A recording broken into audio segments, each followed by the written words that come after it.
Ya, kembali kita hadir di tahun 2021 ini dengan suatu video kembali terkait dengan hukum. Kali ini kita akan membahas tentang surat kuasa. Apa itu surat kuasa? Nah, surat kuasa itu terkait dengan pemberian ataupun pelimpahan kewenangan dari seseorang kepada orang lain. Nah, kita akan membahas ini satu persatu terkait bagaimana bentuk surat kuasa, bagaimana format surat kuasa yang baik dan benar sehingga surat kuasa ini tidak jadi cacat. Dan kita nanti juga akan menjelaskan bagaimana bentuk surat kuasa sehingga surat kuasa tersebut ya bisa dicabut sepihak, bisa juga tidak dicabut sehingga dapat berfungsi dengan baik. Nah, kita akan lihat satu persatu apa itu surat kuasa. Nah, kita lihat di sini. Nah, ketentuan surat kuasa dikatakan menurut pasal 1792 Kitab Undang-Undang Hukum Acara Perdata, pemberian kuasa ialah suatu persetujuan yang berisikan pemberian kekuasaan kepada orang lain yang menerimanya untuk melaksanakan sesuatu atas nama orang yang memberikan kuasa. Jadi bentuknya apa? Persetujuan. Pertanyaannya, apa itu persetujuan? Persetujuan artinya adalah merupakan suatu kesepakatan. Satu orang memberikan persetujuan kepada orang lain untuk mewakili dirinya melakukan apa yang ingin dia lakukan terhadap orang tersebut atau orang ketiga. Nah, jadi persetujuan itu tentu juga harus memenuhi ketentuan pasal 1320 karena pemberian kuasa tersebut merupakan suatu kesepakatan, harus sepakat. Kedua, harus orang yang memberikan kuasa tersebut sudah dewasa. Jadi kalau dia belum dewasa, dia tidak boleh memberikan kepada orang lain karena tidak cakap untuk bertindak secara hukum. Ketiga, kuasa tersebut tidak boleh mencantumkan ketentuan peraturan yang bertentangan dengan undang-undang. Jadi kuasa itu tidak boleh isinya adalah untuk memberontak negara Republik Indonesia, lalu akan membuat suatu terorisme atau menjual narkotika. Nah, kuasa tersebut menjadi kuasa yang batal demi hukum karena bertentangan dengan ketentuan peraturan perundang-undangan. Nah, tetapi kuasa bisa membuat suatu perluasan ya tidak detail, itu namanya nanti kuasa umum. Jadi sekali lagi harus ada persetujuan yang berisikan apa? Pemberian kuasa ya, kalau dalam bahasa Inggris disebut power of attorney ya, power ya apa kekuasaan ya untuk mewakili orang lain.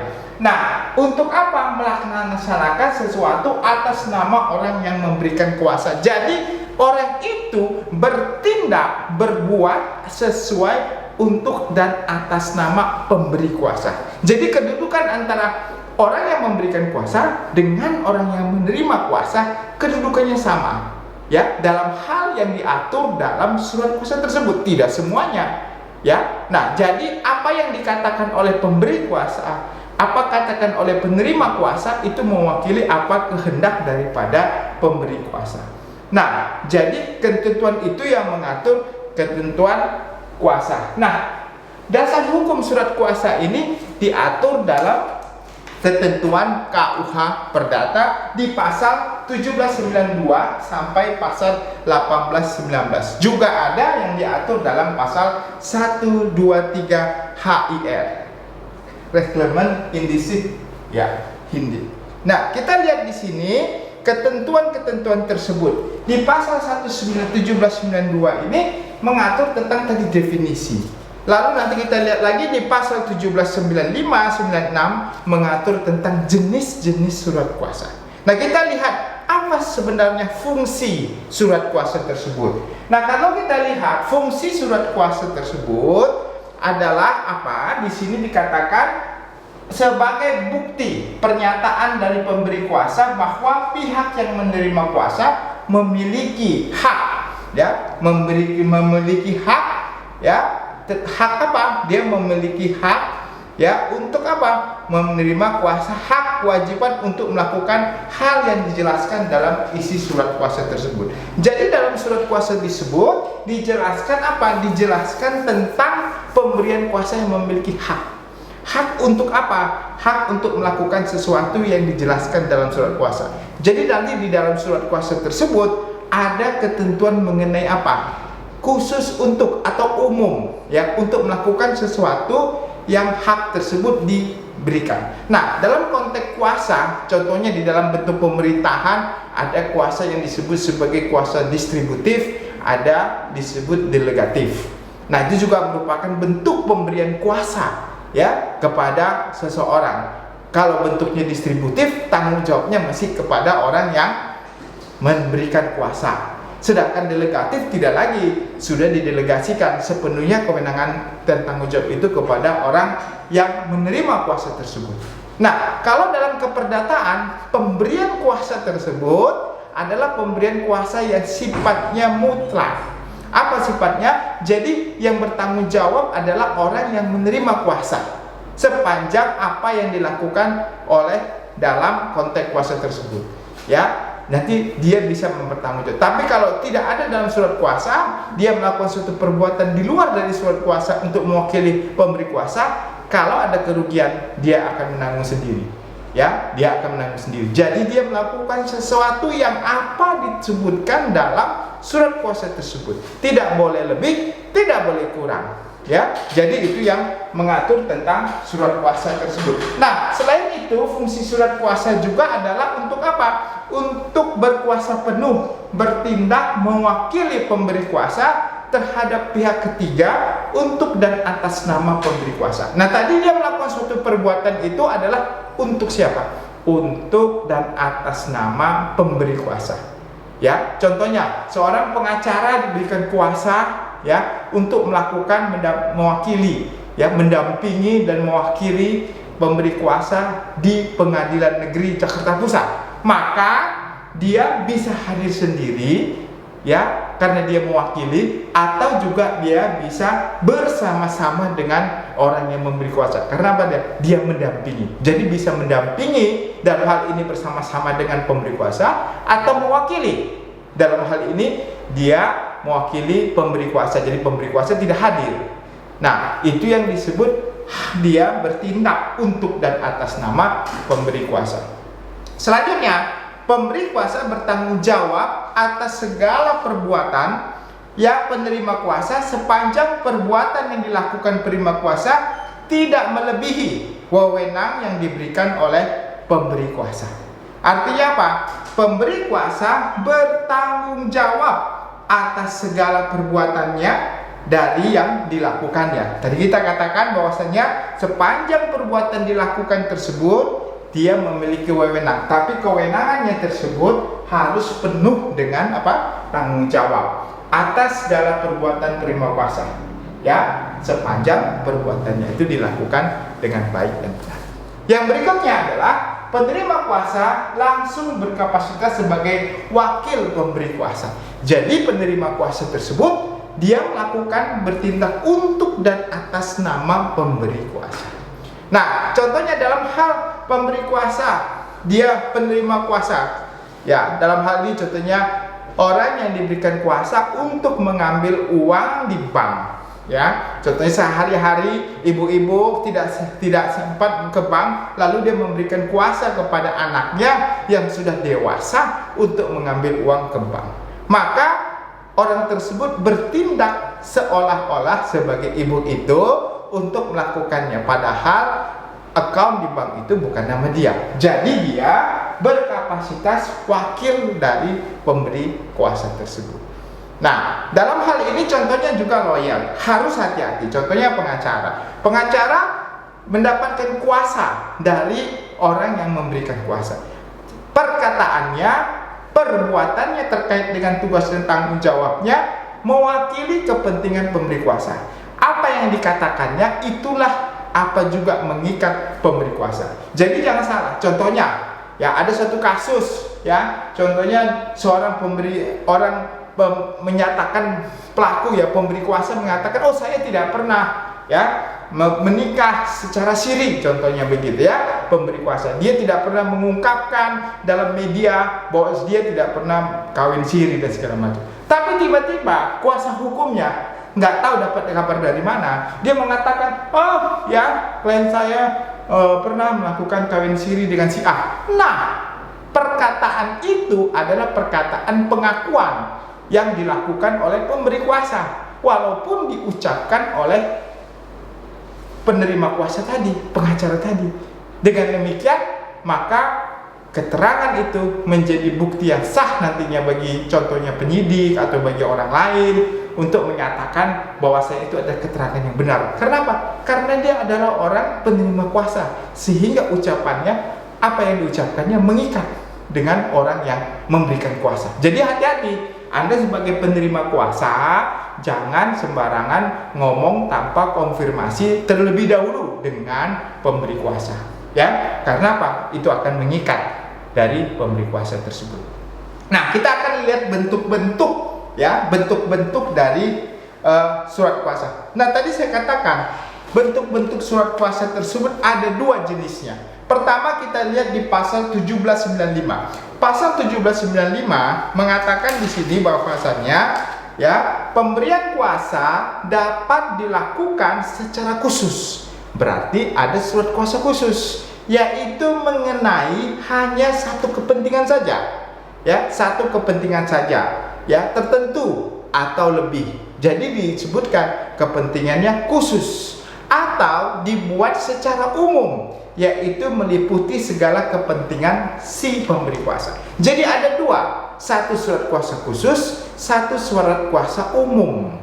Nah, dalam konteks berperkara, contohnya di pengadilan, dalam contohnya untuk melakukan kepentingan tertentu, maka dibutuhkan yang namanya surat kuasa, yaitu surat kuasa khusus. Tidak boleh surat kuasa itu terlalu luas cakupannya. Kalau terlalu luas cakupannya, itu bukan khusus lagi, itu sudah umum. Nah, nanti kita lihat dari mana tahunya surat kuasa itu umum atau khusus. Nanti bisa dilihat dari kalimatnya ditulis dalam surat itu adalah khusus, ya.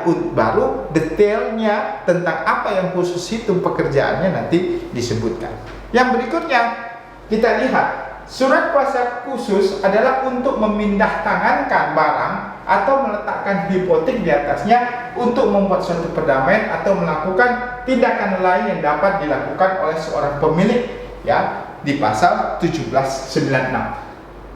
Umum adalah kuasa yang dirumuskan secara umum meliputi tingkat. Contohnya surat kuasa umum adalah apa? Anda diberikan kuasa secara umum untuk apa? Untuk melihara atau untuk menjaga rumah.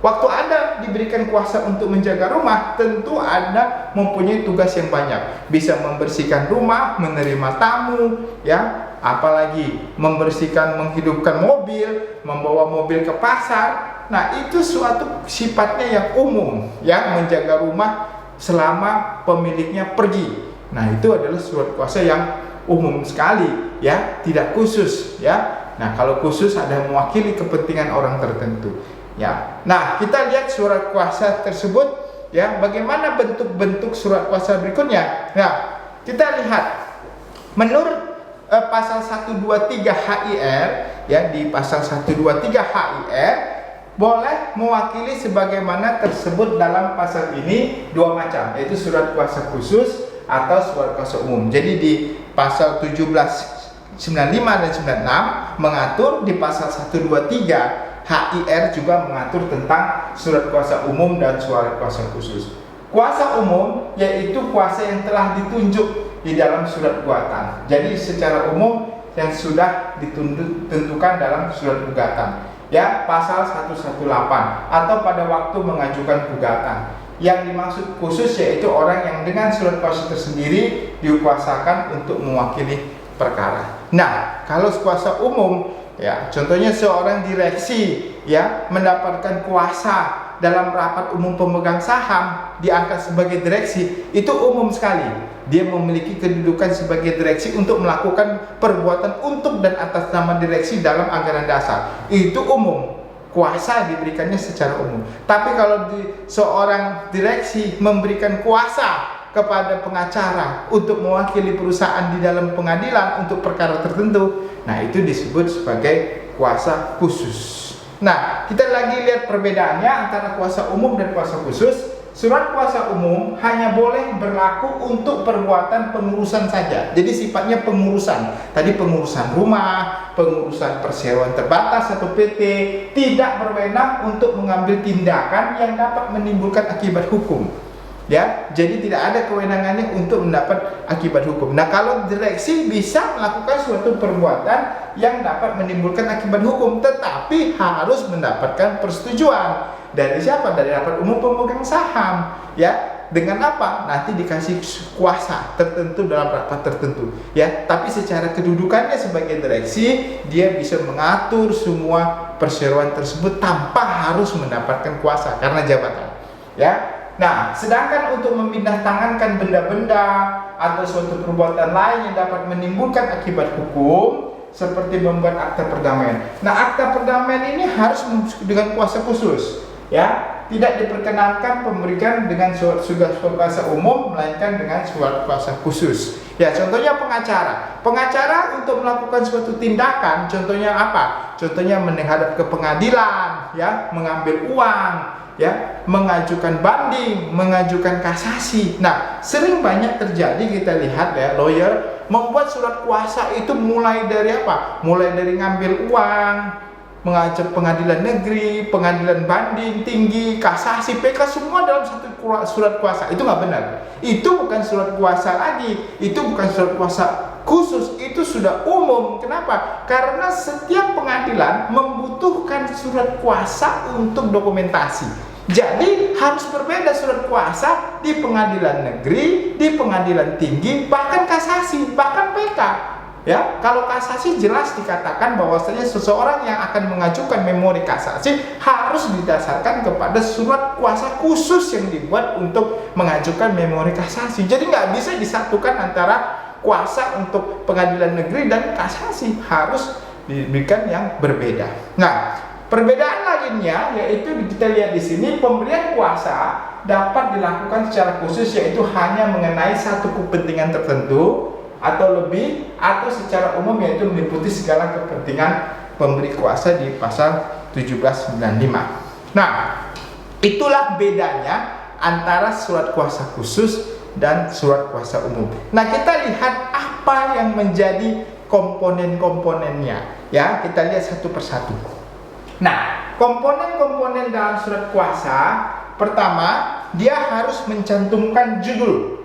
Ya, dia harus mencantumkan judul. Nah, kita lihat di sini contohnya surat kuasa. Nah, jadi di sini surat kuasa harus ada judul. Kalau yang buat adalah law firm ataupun corporate, harus ada nomornya, ya, logo perusahaan atau logo kantor hukumnya. Lalu di sini ada nomornya, dan biasanya di sini ada tanggalnya. Lalu ada surat kuasa, ditulis surat kuasa, surat kuasa khusus ya namanya.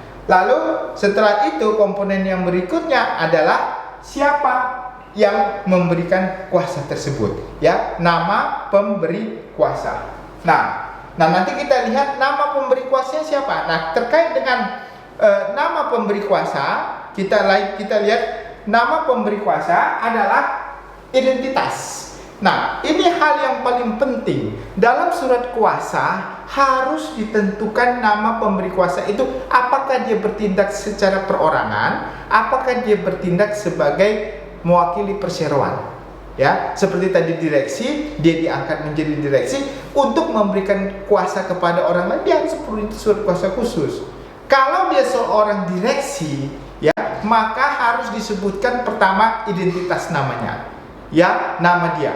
Lalu yang kedua, dituliskan di situ untuk dan atas nama PT apa, ya. Jadi dia bertindak untuk dan atas PT apa, beralamat di mana, bukan beralamat alamat direksinya, tetapi alamat PT-nya, ya, PT. Jadi ditulis di situ, contohnya ditulis adalah saudara Amir, contohnya ya, saudara Amir selaku direktur PT Angin Ribut bertindak untuk dan atas nama PT Angin Ribut beralamat di Jalan ya, tunarungu nomor 5 Jakarta Selatan, contohnya begitu ya. Nah, jadi di situ disebutkan bahwasannya si Amir tadi dia bertindak bukan atas untuk nama dirinya, tetapi dia bertindak untuk dan atas nama PT. Nah Pak, bagaimana kalau tidak dicantumkan bahwasannya dia bertindak untuk dan atas nama PT tersebut ya? Nah, kalau tidak dicantumkan, maka dia itu bertanggung jawab secara pribadi. Jadi dia memberikan kuasa tersebut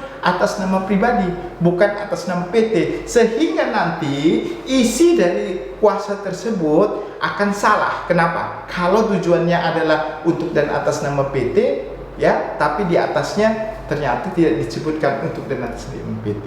Nah, itu harus diperhatikan dengan seksama. Ya, apalagi kalau yang berkaitan dengan kuasa yang dibuat secara notarir, akta notaris, ya, harus dibuat juga di situ kedudukan PT-nya, anggaran PT-nya terakhir, ya, yang menyebutkan bahwa dia sebagai direktur harus disebutkan semua, bahkan identitas daripada direksinya tadi tersebut, ya, dia harus disebutkan. Jadi dalam sudut kuasa harus hati-hati dalam memberikan catatan terkait dengan pemberi kuasa. Harus legal standing dari pemberi kuasa harus ditentukan dulu. Apakah dia bertindak untuk atas nama sendiri, apakah dia bertindak untuk atas nama orang lain, apakah dia bertindak untuk atas nama PT atau suatu korporasi. Nah, jadi harus diperhatikan.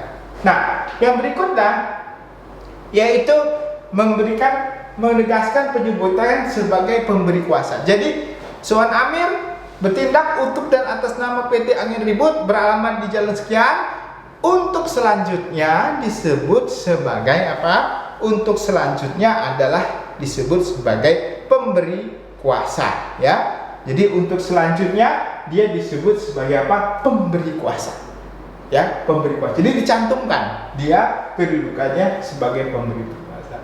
Nah, kalau kita pemberi kuasa ini mau korespondensi surat menyuratnya nanti tidak ke dia lagi sehubungan dengan masalah ini, tetapi kepada penerima kuasa, maka ada kalimat dicantumkan di sini adalah untuk sementara, ya, memilih domisili di alamat penerima kuasa. Ya, jadi nanti kalau dicantumkan kalimat tersebut untuk sementara memilih domisili di alamat penerima kuasa, maka nanti secara korespondensi terkait dengan pihak ketiga terkait dengan urusan ini nanti surat menyuratnya semua ditujukan kepada penerima kuasa.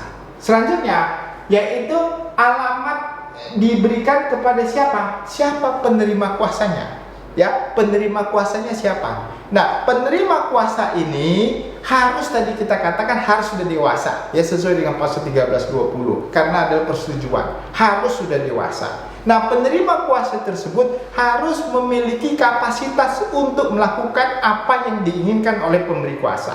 Ya, contohnya kalau seorang advokat, ya, untuk ke pengadilan dia harus seorang advokat. Kalau dia mewakili untuk akuntan, dia orang akuntan. Kalau mewakili ini, dia harus memiliki kapasitas, ya, harus memiliki kapasitas. Jadi tidak boleh sembarangan. Contohnya, ada pengadilan tertentu yang mengajukan gugatan harus dengan pengacara atau advokat. Tidak boleh kalau bukan advokat. Ya, contohnya apa? Pengadilan niaga. Nah, jadi kalau Anda memberikan kuasa untuk mewakili orang lain, padahal dia bukan advokat dan mengajukan gugatan ke pengadilan niaga, otomatis surat kuasa tidak berlaku. Kenapa? Karena orang yang diberikan kuasa tidak mempunyai kapasitas, ya, untuk mewakili Anda. Karena apa? Kompetensinya, ya, tidak mempunyai sertifikasi, tidak punya advokat. Jadi tidak bisa. Jadi jangan salah memberikan kuasa, ya. Jadi kalau mewakili di pengadilan niaga nanti harus benar-benar adalah advokat. Asisten advokat juga nggak boleh di sana beracara, harus advokat. Karena nanti dilihat di situ karena dalam ketentuan undang-undang kepailitan contohnya harus mengajukan gugatan ataupun peradilan harusnya adalah advokat. Jadi penerima kuasa. Lalu yang berikutnya adalah alamat kantor penerima kuasa. Ya, jadi alamat kantor penerima kuasa disebutkan. Kalau dia lawyer atau secara pribadi, dia juga disebutkan alamatnya di mana. ya, alamat kantornya itu di mana, supaya nanti korespondensi dengan pihak ketiga akan diajukan terus. Nah, lalu adalah kalimat baik bersama-sama maupun masing-masing atau sendiri-sendiri. Nah, saya mau jelaskan ini. Kalau Anda memberikan kuasa kepada satu orang, Anda tidak perlu menulis bahwasannya dia baik bersama-sama atau sendiri-sendiri. Fungsinya apa kalimat baik bersama-sama atau sendiri-sendiri? Nah, begini. Kalau nanti contohnya dia mewakili orang tersebut, dia bisa sendiri atau bersama-sama dengan orang yang ada dicantumkan dalam surat kuasa. Biasanya surat kuasa itu ada kepada pengacara ada lebih dari satu orang untuk menghindari kegagalan atau keberhalangan. Satu orang berhalangan bisa digantikan dengan orang yang kedua atau ketiga, atau mereka bisa bersama-sama yang ada namanya di dalam surat kuasa tersebut. Jadi kalimat baik bersama-sama maupun sendiri-sendiri ini adalah untuk menjamin kalau sampai jangan-jangan di antara mereka ada berhalangan, jadi bisa dilakukan bersama-sama, bisa juga sendiri-sendiri. Nah, selanjutnya nanti di kalimatnya harus dicantumkan sebagai penerima kuasa. Jadi ada tadi pemberi kuasa, lalu sekarang ada penerima kuasa. Nah, itulah para pihak, ya, para pihak, partinya. Nah, sekarang kita lihat, kalau dia bentuk surat kuasa khusus, harus dicantumkan kalimat khusus, ya. Nah, pertanyaannya, Pak, kalau nggak dicantumkan, apakah bisa kelihatan kekhususannya? Bisa dilihat kekhususannya, tapi ini masalah kelaziman. Ya, karena setiap surat kuasa, masalah kelaziman selalu kalau surat kuasa khusus, dia dicantumkan khusus. Kenapa dicantumkan khusus? Supaya dia tidak bisa bertindak di lain daripada apa yang sudah ditentukan nanti di bawah tersebut. Jadi dicantumkan khusus, ya. Khusus buat apa? Baru di sini disebutkan khusus untuk dan atas nama. Jadi dia bisa mewakili, bisa mendampingi. Ya, selalu kalimatnya mewakili atau mendampingi, ya, atau bertindak untuk dan atas nama pemberi kuasa, mendampingi dan mewakili, ya, kalimatnya tersebut. Nah, di dalam surat kuasa tersebut harus detail. Kalau bentuknya adalah surat kuasa mendampingi di pengadilan, harus ditentukan di pengadilan itu terkait dengan perkara apa? Apakah pidana, apakah perdata? Kalau perdata, sebutkin lagi perkara perdatanya apa? Apakah wan prestasi, apakah PMH, apakah gugatan yang kaitan dengan pertanahan, apa kaitan dengan hubungan industrial, apa kaitan dengan merek? Nah, harus disebutkan. Lalu pihak-pihaknya, di dalam format surat kuasa khusus harus disebutkan pihak-pihaknya. Pihak penggugat siapa, pihak tergugat siapa. Setelah itu akan dicantumkan di mana, ya, kuasa tersebut akan digunakan. Apakah di pengadilan, apakah di kepolisian, apakah di seluruh. Pak, bisa nggak contohnya kita bikin, Pak, surat kuasa itu bisa di polisi, penyidikan, lalu nanti di pengadilan sekaligus? Bisa, karena itu merupakan rentetan, ya. Contohnya diberikan kuasa dalam tingkat penyidikan dan tingkat pengadilan, ya. Tapi nggak bisa tingkat polisi, tingkat pengadilan, pengadilan tinggi, kasasi, PK, nah segala macam nggak boleh, ya.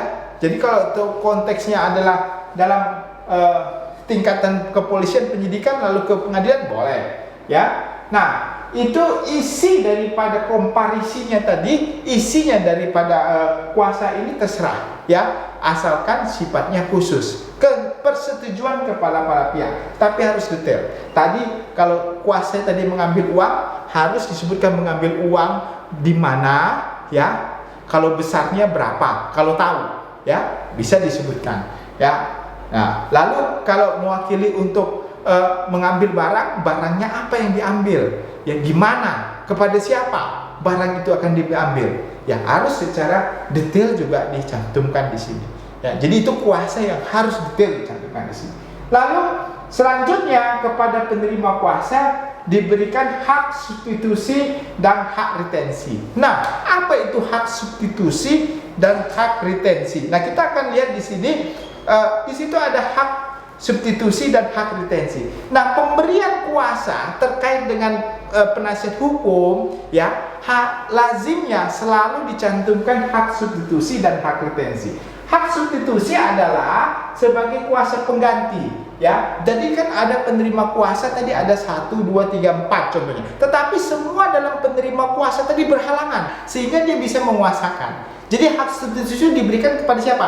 Oleh pemberi kuasa, diberikan kepada penerima kuasa. Apabila penerima kuasa berhalangan, semuanya dia bisa mewakilkan lagi, memberi kuasa lagi kepada pihak lain. Jadi kuasa kedua, ya, tanpa lagi harus meminta persetujuan dari pemberi kuasa pertama, yaitu disebut hak. Nah pertanyaannya, Pak, apakah pemberian kuasa yang kedua itu harus ada persetujuan dari pemberi kuasa pertama? Pada umumnya tidak perlu, karena dia tahu kapasitas siapa yang memberi kuasa, dia nanti akan bertanggung jawab substitusi. Dan substitusi itu sifatnya sementara, bisa ditarik lagi oleh penerima kuasa tersebut, ya. Yang berikutnya adalah hak retensi. Apa itu hak retensi? Hak retensi itu disebutkan dalam pasal 18-12. Dalam pasal 18-12 itu disebutkan si kuasa adalah berhak untuk menahan segala apa kepunyaan si pemberi kuasa yang berada di tangannya sekian lamanya hingga kepadanya telah dibayar lunas segala apa yang dapat dituntut sebagai akibat pemberian kuasa tersebut. Nah, jadi kalau ini adalah contohnya, ada pemberi kuasa.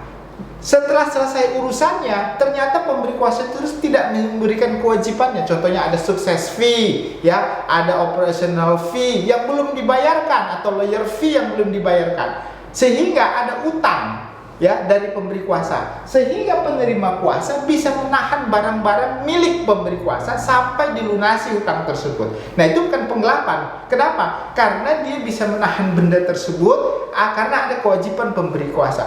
Dia harus ada hak retensi. Jadi pemberi kuasa memberikan hak untuk menahan benda. Jadi kalau kita menahan benda tersebut milik pemberi kuasa, tidak merupakan penggelapan karena kita diberikan hak.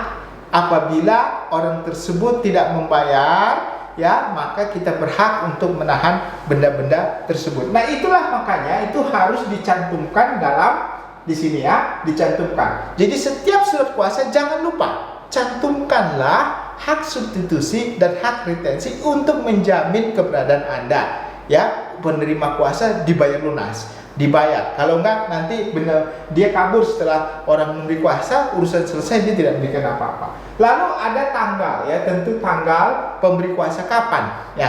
Tanggal pemberian kuasa ini harus hati-hati, ya, karena tanggal pemberian kuasa ini harus lebih dulu tanggalnya di depan daripada tindakannya. Apa itu, Pak, maksudnya? Contohnya, Anda diberikan kuasa mengambil uang pada tanggal 15. Anda ambil uang tanggal 15. Ternyata surat kuasa yang dibuat tanggal 16. Lah, nggak boleh. Kenapa? Harus tanggalnya harus lebih muda, tanggalnya itu harus lebih belakang, lebih mudah dibandingkan tanggal untuk mengambil atau berbuat sesuatu. Nggak mungkin Anda mengambil sesuatu baru Anda dikasih kuasa. Harus dikasih kuasa dulu baru bertindak. Ya, jadi hati-hati mengenai tanggal tersebut. Lalu ada pemberi kuasa dan penerima kuasa, ya. Jadi semua yang diberikan kuasa dan penerima kuasa, kalau ada pemberi kuasanya adalah bukan perorangan, ya, bertindak untuk atas nama PT, dalam pemberi kuasa ini harus sebutkan PT-nya apa, lalu kapasitasnya apa, Anda sebagai apa di sini, sebagai direksi, nah sebagai apa harus disebutin. Nah, inilah yang disebut sebagai formatnya. Ini bentuk formatnya. Jadi sekali lagi ada judul, ada pemberi kuasa, ada istilah pemberi kuasa, ada penerima kuasa, memilih domisili hukum di tempat pemberi kuasa, lalu bersama-sama atau sendiri-sendiri sebagai penerima kuasa, lalu ada kalimat khusus, lalu khususnya ini isinya, dan harus ada dicantumkan hak retensi dan hak substitusi. Nah, inilah yang disebut formatnya, ya. Jadi format-format ini harus ada, tidak boleh tidak ada, ya. Semua format-format ini harus dicantumkan, ya. Kalau kekurangan format ini, bisa nanti akhirnya surat kuasa tersebut tidak bisa digunakan, ya, atau surat kuasa itu menjadi batal demi hukum. Anda sudah melakukan perbuatan, tiba-tiba ada lawan melihat surat kuasa tidak benar, maka gugatan Anda dianggap sebagai gugatan yang tidak dapat diterima karena tidak sah, karena apa? Kuasanya tidak sah. Nah, sekarang berikutnya kita lihat adalah bagaimana berakhirnya surat kuasa. Berakhirnya surat kuasa itu berdasarkan pasal 1813. Pemberian kuasa berakhir, ya, KUH Perdata. Pemberian kuasa berakhir dengan ditariknya kembali kuasa oleh si kuasa. Jadi surat kuasa itu bisa ditarik oleh pemberi kuasa secara sepihak, bisa, ya, kalau bukan surat kuasa mutlak. Ya, jadi dia bisa menyatakan saya tidak mau pakai lagi pengacara ini. Kita sering dengar di media, ya, ada beberapa artis contohnya tidak mau lagi pakai pengacara yang itu. Saya bukan pengacaranya lagi. Nah, dia bisa ditarik dengan sepihak. Tapi konsekuensinya adalah skala perikatan tadi harus diselesaikan. Yang kedua, ya, dengan pemberitahuan penghentian kuasa oleh si pemberi kuasa. Jadi dia bisa. Jadi penerima kuasa bisa menarik kuasanya. Pemberi kuasa juga bisa memberitahukan kalau dia tidak lagi sebagai kuasa tersebut. Lalu meninggalnya, apakah meninggalnya pemberi kuasa atau meninggalnya penerima kuasa, otomatis kuasanya berakhir, ya. Kecuali kalau memang mau digantikan oleh ahli warisnya, silakan. Tapi pada kuasa tersebut tidak bisa berlaku lagi apabila pemberi atau penerima kuasanya meninggal. Kecuali penerima kuasanya tadi bukan dia lagi, ya. Ada beberapa orang, maka kuasa itu tetap berlaku. Yang berikutnya ada karena pilot, ya, karena pilot. Nah, karena pilot juga bisa memberikan berakhirnya kuasa tersebut. Nah, kuasa tersebut bisa tidak berakhir kalau ada yang disebut sebagai kuasa mutlak. Apa itu kuasa mutlak? Kuasa mutlak itu adalah kuasa yang tidak bisa dicabut oleh salah satu pihak. Ya, bagaimana supaya bisa disebut sebagai kuasa mutlak? Harus dicantumkan dalam surat kuasa tersebut bahwasanya para pihak tersebut tidak boleh mencabut surat kuasa tersebut tanpa persetujuan kedua belah pihak. Ya, jadi kalau tidak ada persetujuan kedua belah pihak, maka surat kuasa tersebut tidak bisa dicabut atau menyampingkan ketentuan pasal yang diatur dalam pasal 1813 KUH Perdata. Dengan demikian, kuasa tersebut tidak bisa dicabut. Maka bisa dicabut apabila atas persetujuan kedua belah pihak. Ya, nah, inilah keseluruhan inti daripada bagaimana cara membuat surat kuasa yang baik dan benar. Nah, kalau ada pertanyaan, silakan, nanti akan kita jawab dalam komen. Jangan lupa tetap bertanya, ataupun apapun itu terkait dengan surat kuasa, nanti bisa Anda memberikan masukan terkait dengan atau pertanyaan-pertanyaan dengan kami. Terima kasih, kiranya ini bermanfaat buat kita semua. Ya.